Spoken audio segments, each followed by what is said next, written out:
Hello students, आज हमारा topic है electropositive character of metals. Metals की इलेक्ट्रोपॉजिटिव करैक्टर।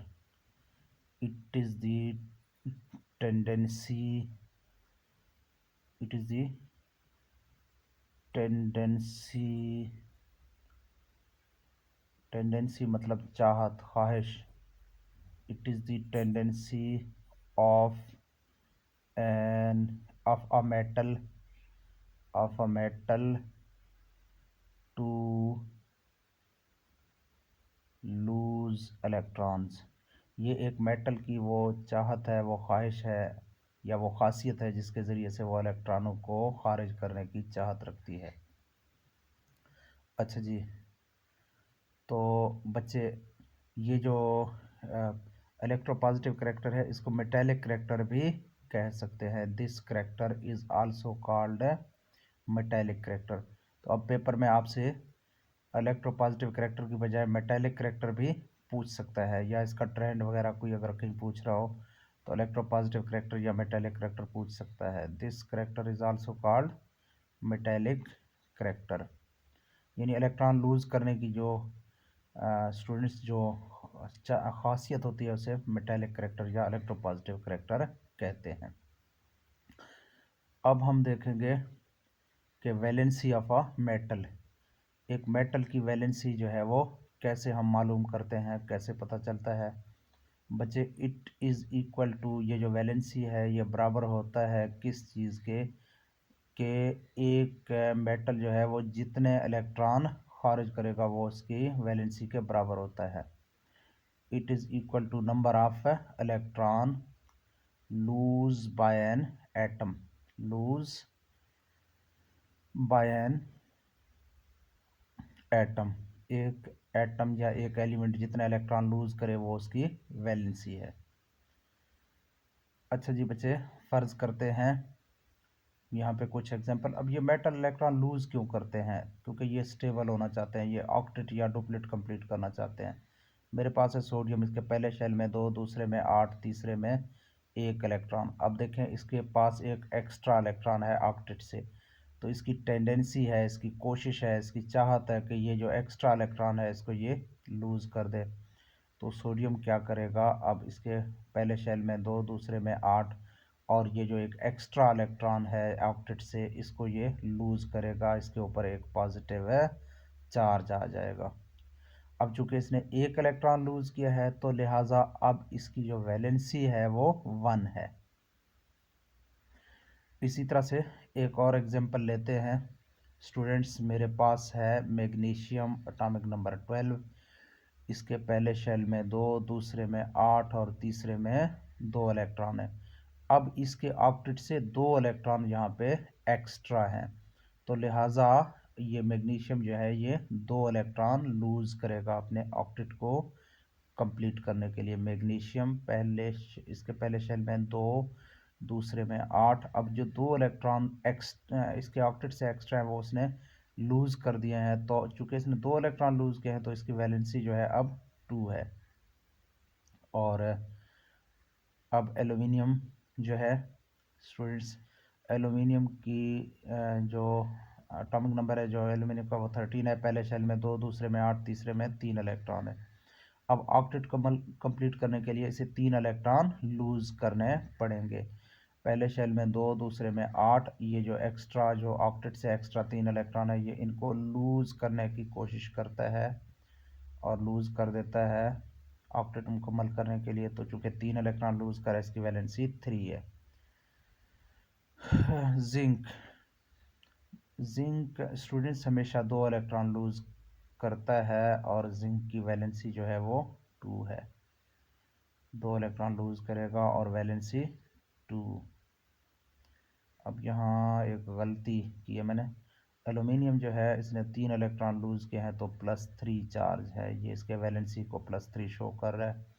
और मैग्नीशियम जो है इसने 2 इलेक्ट्रॉन लूज़ किया तो +2 वैलेंसी है, इसकी +2 चार्ज है अब यहाँ पे। और इसी तरह से अब देखें सोडियम ने 1 इलेक्ट्रॉन लूज़ किया तो वैलेंसी 1, इसने 2 तो 2, इसने 3 तो 3 और इसने 2 तो वैलेंसी 2। अब बात करते हैं trend of electropositivity of a metal, एक मेटल के इलेक्ट्रोपॉजिटिविटी का ट्रेंड क्या है।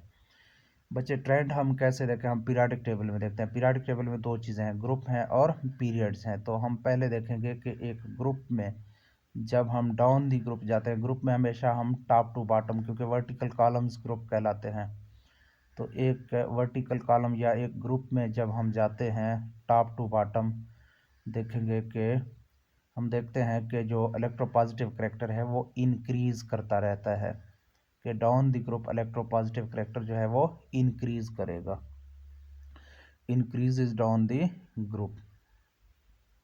अच्छा जी, अब रीज़न क्या है, वजह क्या है कि क्यों ये डिक्रीज करता है। वजह ये है कि चूँकि इलेक्ट्रोपॉजिटिव करैक्टर या मेटेलिक करैक्टर डिपेंड करता है एटॉमिक साइज़ के ऊपर। अगर एटॉमिक साइज़ ज़्यादा है तो फिर इलेक्ट्रोपॉजिटिविटी ज़्यादा है। एटॉमिक साइज़ चूँकि डाउन द ग्रुप इंक्रीज करता है, atomic size increases down the group, तो जब हम टॉप टू बॉटम नीचे की तरफ जाते हैं एटॉमिक साइज़ इंक्रीज करेगा, इस वजह से जो है वो इलेक्ट्रोपॉजिटिव करैक्टर भी इंक्रीज करेगा।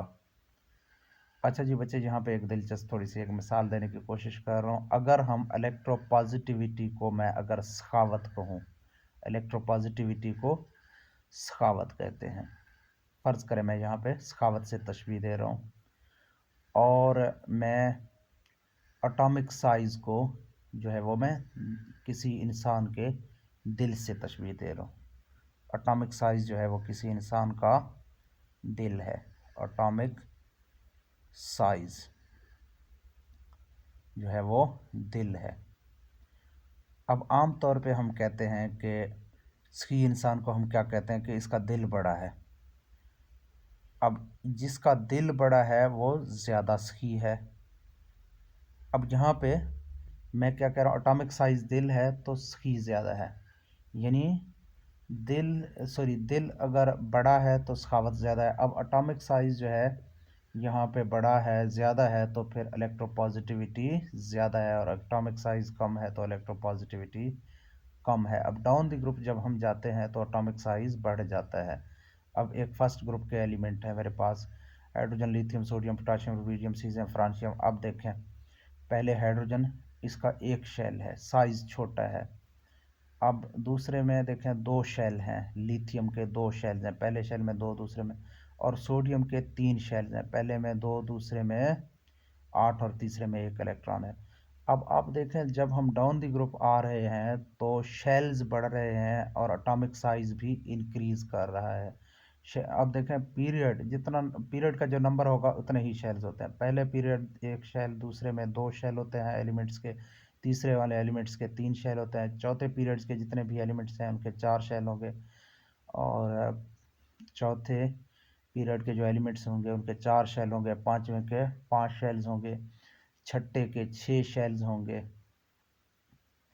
छठे के छः शेल्स, और सातवें के सात शेल्स होंगे। अच्छा जी बच्चे, अब जाहिर है जब शेल्स की तादाद बढ़ती है तो एटॉमिक साइज़ भी बढ़ जाता है। अब एटॉमिक साइज़ के बढ़ने के वजह से फिर इलेक्ट्रोपॉजिटिव करैक्टर भी डाउन द ग्रुप जो है वो इंक्रीज करता है। यानी यहाँ सबसे कम जो इलेक्ट्रोपॉजिटिव एलिमेंट है इस पीरियड में जो है वो हाइड्रोजन है, और सबसे ज़्यादा जो इलेक्ट्रोपॉजिटिव है वो फ्रांशियम है। अब एक पीरियड में बात करते हैं, एक पीरियड में हम लेफ़्ट टू राइट जाते हैं, तो जब लेफ़्ट टू राइट जाएंगे तो इलेक्ट्रोपॉजिटिव करैक्टर जो है वो डिक्रीज करेगा। इसके पीछे रीज़न क्या है, रीज़न ये है कि एटॉमिक साइज़ जो है वो लेफ़्ट टू राइट डिक्रीज करता है। जब एटॉमिक साइज़ डिक्रीज करता है तो इलेक्ट्रोपॉजिटिव करैक्टर भी डिक्रीज करेगा, क्योंकि इलेक्ट्रोपॉजिटिव करैक्टर जो है वो अल्टीमेटली जो है वो एटॉमिक साइज़ के ऊपर ही डिपेंड करता है, और एटॉमिक साइज़ के डायरेक्टली प्रोपोर्शनल ही है। एटॉमिक साइज़ ज़्यादा है तो इलेक्ट्रोपॉजिटिव करैक्टर ज़्यादा, एटॉमिक साइज़ बड़ा है तो इलेक्ट्रोपॉजिटिव करैक्टर कम कम है।